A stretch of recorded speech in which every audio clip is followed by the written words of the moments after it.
Después de haber en los 3 domingos anteriores meditado los episodios de la Epifanía del Señor, ¿verdad? El domingo pasado, el primer milagro en Caná de Galilea, el anterior, el bautismo de Jesús, y luego ya en el tiempo todavía de Navidad, la Epifanía. Las lecturas del año litúrgico de alguna manera se abren haciendo un énfasis en general en la palabra. Por eso este domingo es importante, el domingo de la palabra de Dios.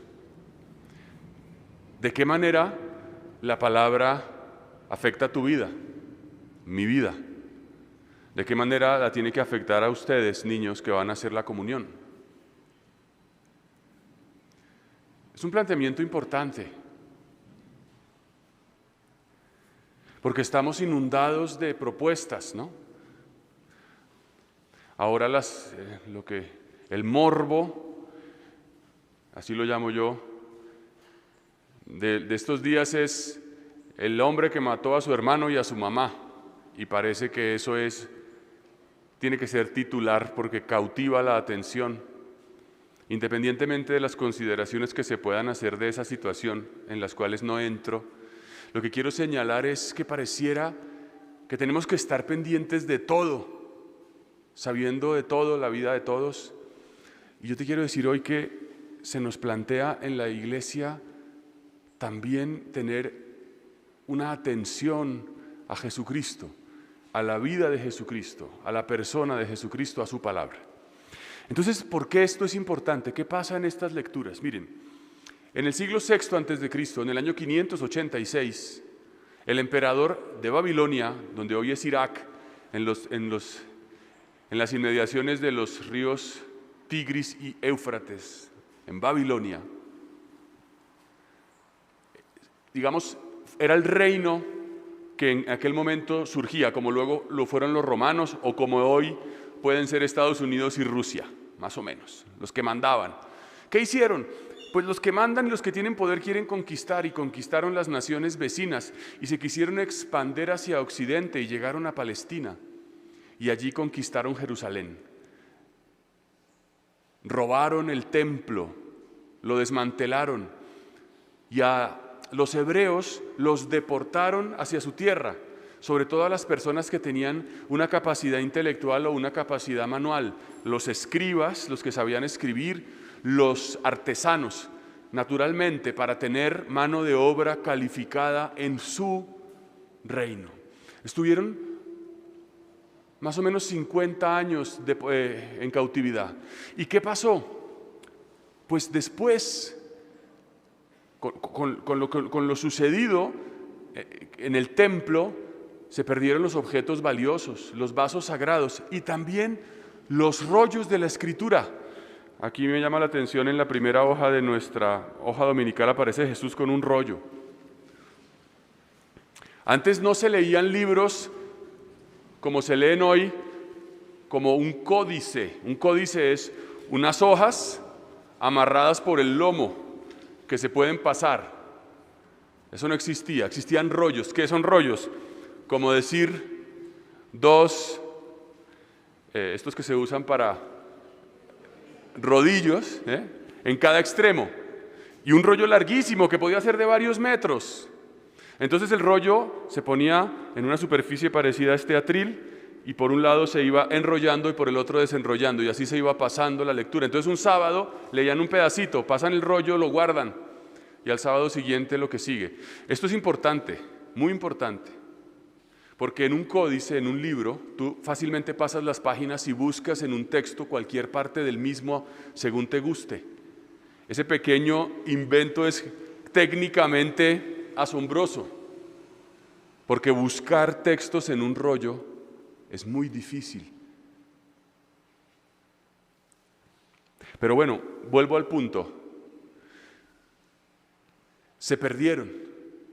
Siglos después, Nehemías el gobernador y Esdras encuentran estos libros, estos rollos que se habían perdido.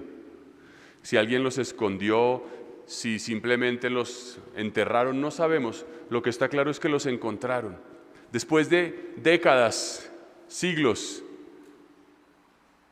de no tenerlos. Miren, ¿cómo poder entender esto? ¿Qué pasa cuando a ti se te acaba la señal del celular? No tienes señal. Todo es muy difícil. No puedes comunicarte. Si utilizas ahí no puedes pagar en el banco.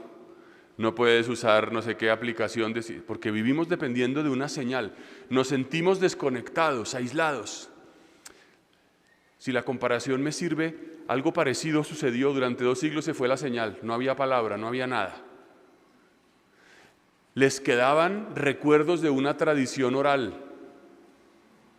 Quizás una frasecita. Isaías decía, Jeremías dijo, pero no tenían el texto. Por eso es tan importante esta lectura, porque lo que leímos en la primera lectura es la asamblea que reúnen Esdras y Nehemías para leerles lo que acababan de encontrar. Por eso dice que la gente empezó a llorar de emoción, pensando cómo sus padres y sus abuelos no habían podido escuchar eso que ellos escuchaban. Y quizás murieron muchos de ellos sin tener una referencia. Y por eso les dicen, no estén tristes ni lloren, la alegría del Señor es su fuerza. Esta primera lectura entonces nos revela la importancia de la palabra. Nadie sabe lo que tiene hasta que lo pierde. Y tú y yo tenemos la posibilidad de tener una Biblia sin problema, en un teléfono, en un libro, en la mesa de noche, en el trabajo, en donde queramos. ¿Y la leemos? Tú la lees, yo la leo. Si yo te preguntara, dime cuáles son los 3 principales discursos de Jesucristo. ¿Cuál es el contenido del Sermón de la Montaña? Cuéntame sus principales milagros. ¿Por qué pueblos viajó? Porque como les digo, nos podemos saber los intríngulis de un crimen o de quién sabe qué rollo, o de la vida de un artista o de un futbolista. Y si nos preguntan, háblame de Jesucristo, ¿tú y yo le podemos decir algo serio, consistente, o acudimos a 2 o 3 retazos por ahí que medio se nos vienen a la cabeza? Tú conoces a Jesucristo a través de su palabra de tal manera que tú puedes decir, yo sé lo que Jesucristo diría. Cuando hay un conocimiento de una persona, alguien dice, no, yo sé lo que haría fulano, porque fulano es así, tiene una personalidad así, ¿no?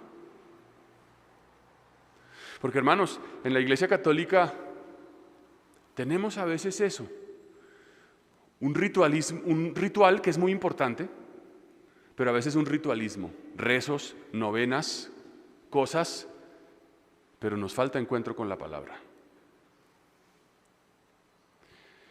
Esto que sucede, esta lectura solemne, pública, que hace Esdras el sacerdote y el escriba, se cumple en el Evangelio que acabamos de oír. Hoy, si ven, leemos un parrafito que es el inicio del Evangelio de Lucas, porque este año leemos a Lucas. Ilustre Teófilo, así empieza. Amado de Dios, te voy a contar lo que hizo Jesús. Ese es el prólogo, el inicio de San Lucas. Y luego cuenta, porque los primeros 2 capítulos de Lucas son la infancia de Jesús, el nacimiento, la anunciación, empieza su vida pública allí en Nazaret, la sinagoga, y sucede más o menos lo mismo. Volvió Jesús a Galilea con la fuerza del Espíritu, y esto es fundamental. La lectura que hace Jesús no es una lectura erudita, académica, moralista, sino una lectura espiritual, pero espiritual con el espíritu con mayúscula. Es el contacto con la palabra a través de su espíritu. Y su fama se extendió por toda la comarca. Fue a Nazaret, donde se había criado. Le entregaron el rollo y desenrollándolo, encontró el pasaje. Mire qué importante es esto. Encontró el pasaje, es lo que se encontró, lo desenrolla y ahí está el pasaje. No fue producto de una búsqueda, es lo que estaba ahí. Y el pasaje decía, el Espíritu del Señor está sobre mí.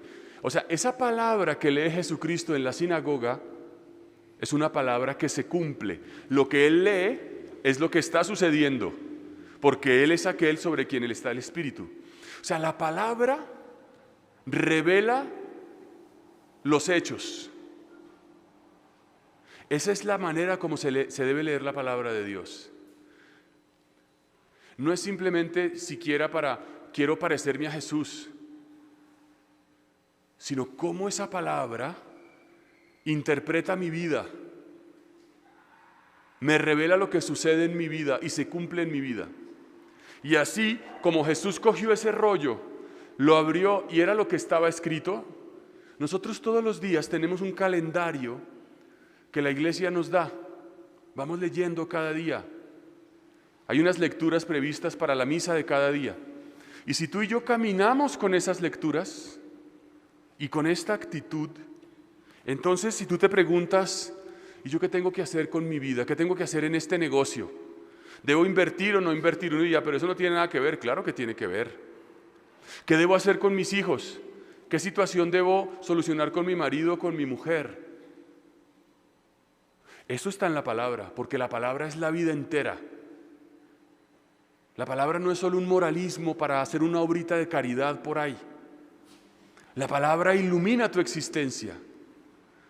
Te revela el plan de Dios para ti. Y ese actuar del Espíritu, porque la palabra es viva y eficaz, dice la carta a los Hebreos, es más tajante que espada de doble filo y penetra hasta la división del alma. La palabra es viva. El mismo relato, por ser palabra de Dios, tiene algo para decirnos a cada uno de las 100 personas que estamos aquí, más las que están afuera, más las que nos están viendo.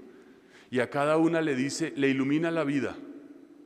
Y se la ilumina de manera perfecta, porque es palabra de Dios. Y por eso esto es tan importante, hermanos, que tú tengas una Biblia y que todos los días leas la palabra, el Evangelio, y le digas al Señor, dame tu espíritu y ayúdame a ver qué me quieres decir para hoy. Y yo te invito a que pienses eso. Este Evangelio, si quieres te llevas tu hoja y luego lo lees, y ya no simplemente lo que el Padre dijo en misa, que hay que leer la Biblia, sino tú con el Espíritu lo puedes leer. Y esa palabra te va a interpretar tu vida, porque tú lo lees y te preguntas, bueno, ¿y esto a mí qué me dice? Y no solo a mí, sino frente a esto que tengo en mi corazón, frente a este problema, frente a esta ilusión, frente a esta decisión, frente a esta persona, ¿qué me dice esta palabra? Y encontrarás que en tu corazón esa palabra te da una respuesta. Por el Espíritu. Y por eso es tan importante esto. La Virgen María es el modelo de esta experiencia. Porque en la Virgen María la palabra se hizo carne. Es la plenitud de esta dinámica.